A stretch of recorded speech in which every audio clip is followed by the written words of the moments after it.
வணக்கம்.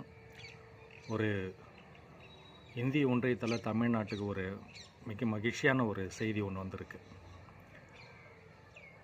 2 நாட்களுக்கு முன்பு நாடாளுமன்றத்தில் நிறைவேற்றப்பட்ட அணுசக்தி துறையில் ஏற்படக்கூடிய மாற்றங்கள் முதன்மையான இது குறித்து ஒரு மசோதா ஒன்று நிறைவேறிருக்கு. இந்த மசோதாவால் இந்திய ஒன்றியத்தில் யாருக்கு லாபமோ இல்லையோ, யாருக்கு மகிழ்ச்சியோ இல்லையோ, குறிப்பாக தமிழ்நாட்டுக்கு மிக மகிழ்ச்சி. ஏன்னா தமிழ்நாடு தான் இது வரைக்கும் இலச்சிவாய் மாநிலமாக இருந்தது. மகாராஷ்டிராவில் ஒதுக்கி போட்ட, கேரளாவில் ஒதுக்கி போட்ட அணு மின் நிலையங்கள் கூடங்குளத்துலேயும், தமிழ்நாட்டின் தலைப்பகுதியான கல்பாக்கத்தில் அணு உலையை வைத்து தமிழ்நாட்டு அரசு மிகப்பெரிய பாக்கியம் செய்தது இந்திய ஒன்றியத்தால். அது காங்கிரஸ் கட்சியோ இல்லை பாஜகவோ. நாம் வேணான்னு சொன்னாலும் இந்தா வச்சுக்கோ அப்படின்னு 2 அணு உலை நம்ம தலையில் கட்டினாங்க. இப்போ அதுக்கெல்லாம் ஒரு முத்தாய்ப்பாக இந்திய ஒன்றியத்தால் இப்போ ஒரு உலகத்தில் இப்போது பயன்பாட்டில் சிறப்பாக செயல்பட்டு கொண்டிருக்கிற எஸ்எம்ஆர், அதாவது ஸ்மால் மாடுலர் ரியாக்டர் அப்படின்ற பேரில் சின்னதாக அங்கங்கே சின்னதாக ரியாக்டர் கொண்டு வர போகிறாங்க, அணு உலை கொண்டு வர போகிறாங்களாம். இந்த இப்போ இருக்கிற அணு உலையெல்லாம் கட்டுறதுக்கு பெரிய இடம் தேவைப்பட்டது. கிட்டத்தட்ட பல 100 ஏக்கர், பல 200 ஏக்கர், 300 ஏக்கர், 500 ஏக்கர்னு தேவைப்பட்டது. ஆனால் இது அப்படி கிடையாதான். ஒரு சின்னதாக ஒரு ஸ்டேடியம் மாதிரி ஒன்று, ஒரு கிரிக்கெட் கிரவுண்டு மாதிரி ஒரு இடம் இருந்தாலே போதும்.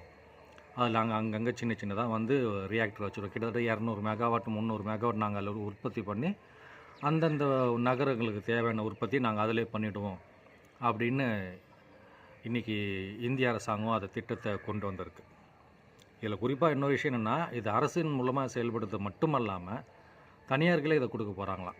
அவங்களுக்கே தெரியும் தனியார்னால் யார் இந்தியாவில் அப்படின்னு. அம்பானி, அதானி இவங்களையும் 100 விழுக்காடு தனியாருக்கும் கொடுக்குற மாதிரி. அவர்கள் எங்கெங்கே அவங்களுக்கு தேவையோ, இப்போ அந்த அம்பானி ஒரு நிறுவனம் தொடங்குறாருன்னா அது பக்கத்தில் சின்னதாக ஒரு இடத்துல ஒரு ரியாக்டர் போட்டு வச்சு, அணு ரியாக்டர் போட்டு வச்சு அவர் அங்கே 200 மெகாவாட்டோ 300 மெகாவாட்டோ அவருக்கு என்ன தேவைன்னா அவர் உற்பத்தி. அதானி திறக்கிறாருன்னா அவருக்கான ரியாக்டரை உருவாக்கிப்பார்.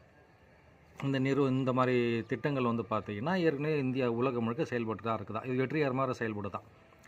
பங்களாதேஷில் கூட இந்த மாதிரி ஏற்பாடு பண்ணிக்கிட்டு அவங்க சின்னதாக அங்கங்கே வச்சுக்கிறாங்க. ரொம்ப நல்ல விஷயம் தான், பண்ணிக்கோங்க. நமக்கு ஒரு வேலை மிச்சம். ஏன்னா நாம் தான் இழிச்சவாங்க இல்லையா தமிழன்.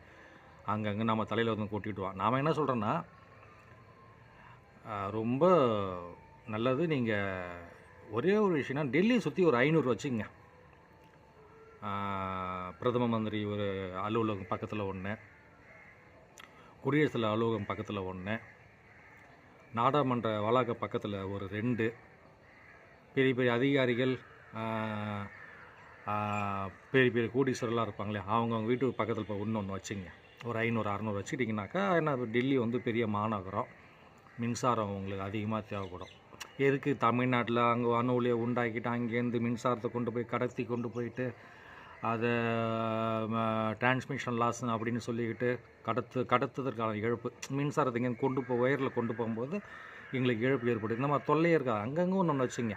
ஒரு டெல்லியில் ஒரு 500 வச்சுங்க. நம்மக்கில் தள்ளி விட்டானே கேரளாக்காரன், அவனுக்கு ஒரு 600 கொடுத்துருங்க.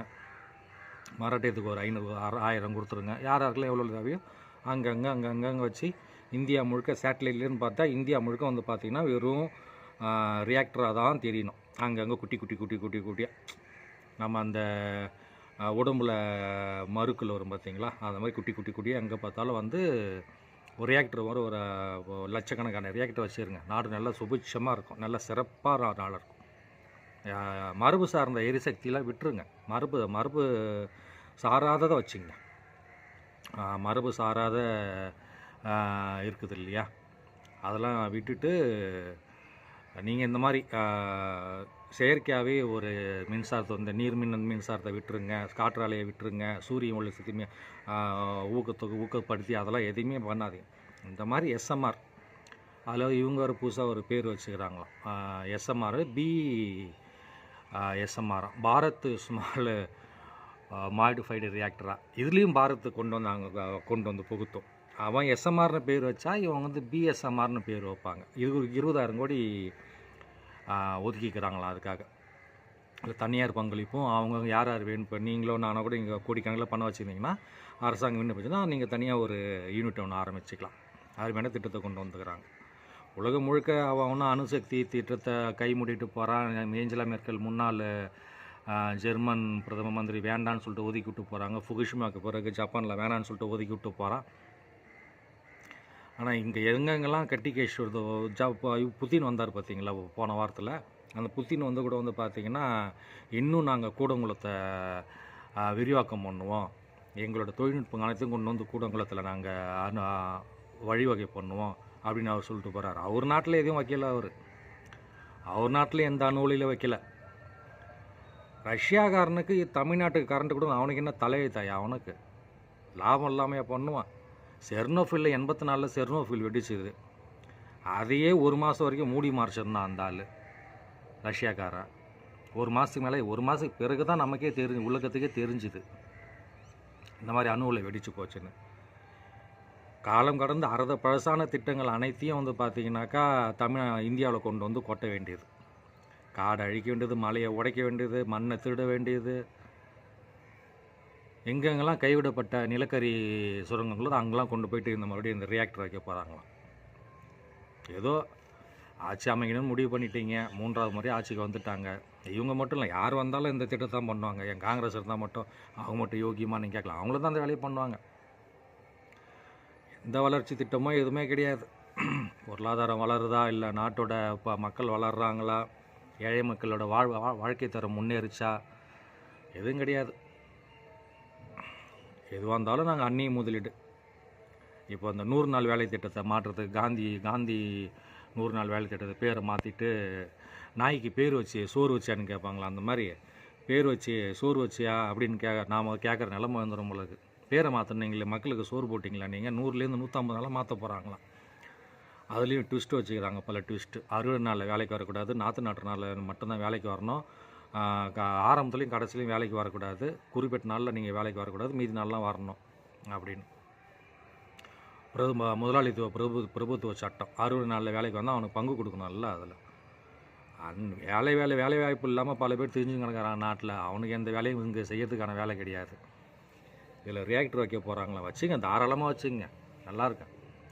அங்கங்கே டெல்லியில் சுற்றி அங்கங்கே எங்கெங்கே தேவையோ அங்கங்கே ரியாக்டர் வச்சு விடுங்க. அதுக்காக தான் ஒரு சின்ன தகவல். நம்ம தெரிஞ்சுக்கணும் இல்லை, நம்ம நாட்டில் நமக்கு என்ன நடக்குது தெரிஞ்சுக்கணும் இல்லை. அரசியல் தானே எல்லாமே. அந்த அரசியலுக்காக தான் அந்த ஒரு சின்ன பதிவு. யோசிச்சு பார்ப்போம். நன்றி.